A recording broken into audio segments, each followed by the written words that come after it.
What's up, ladies and gentlemen? Here we are. Half the year is done and 2022 has tested each one of us and our investment portfolio.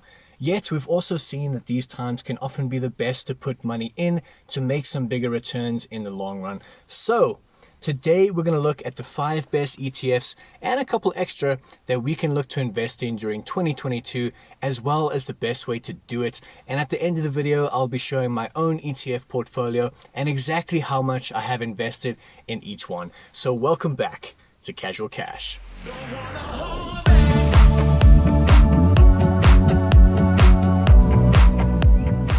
Let's start the video right here. This is a graph of the JSE Top 40, the 40 largest shares on the JSE, and a decline of 12% since January the 1st. So why would anyone invest their money right now?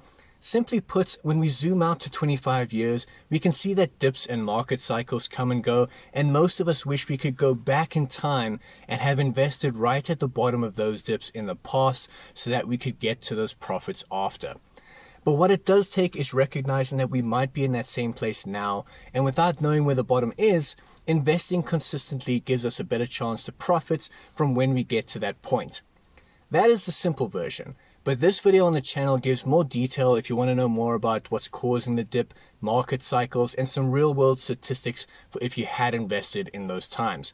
But let's chat about what we can do now. Because opportunities need information. They say luck is when opportunity meets preparation. So let's prepare right now.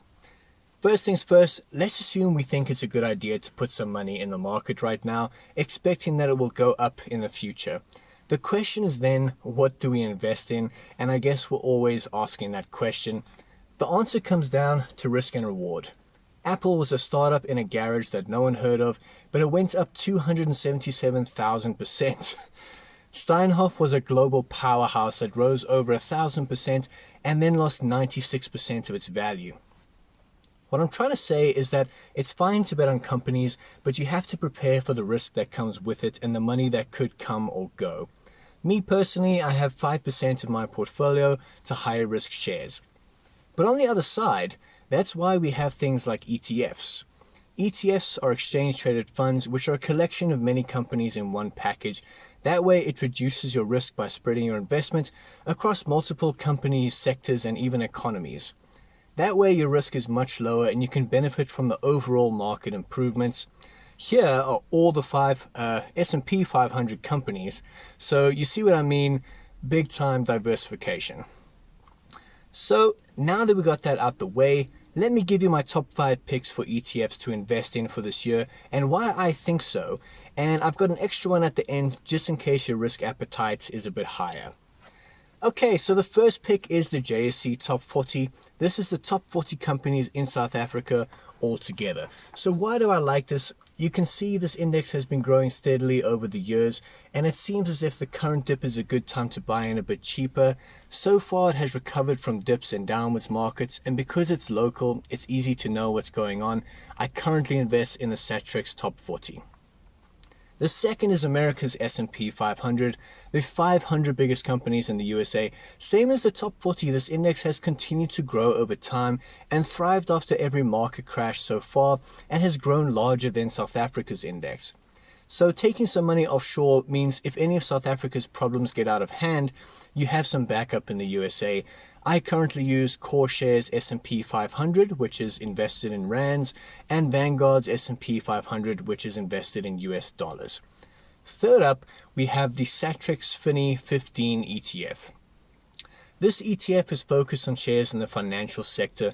We're talking banks, insurance, investment companies, and real estate.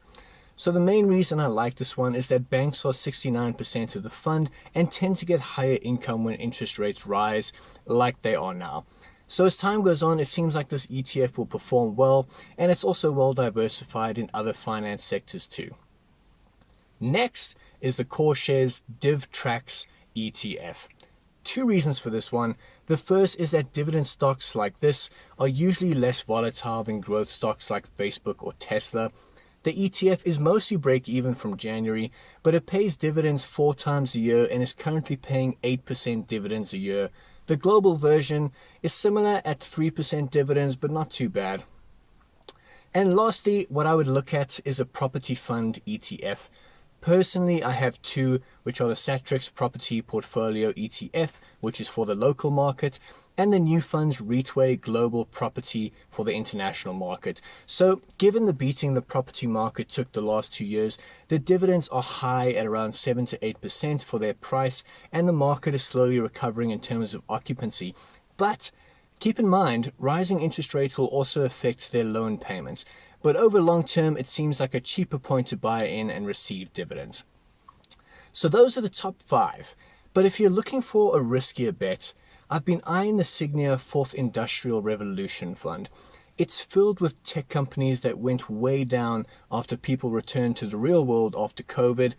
But I haven't bought this yet. And again, this is a riskier one, so maybe steer away if you're looking for some good solid returns. But like I promised in the beginning, here is the list of all my ETF investments and the amounts I have invested in them.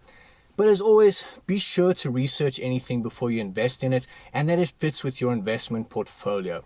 No one knows when the bottom is or when markets will start ticking up, but I'm using dollar cost averaging, which means buying in consistently over the weeks and months to average out my buying price and looking to hopefully make good growth in the long term. So that is it for today's episode. If you found the information helpful, I hope you leave a like on the video, and you're welcome to subscribe to the channel to see more info on the markets and our personal portfolio as time goes on. But until then, I'll see you guys next time, as always, on Casual Cash. Cheers.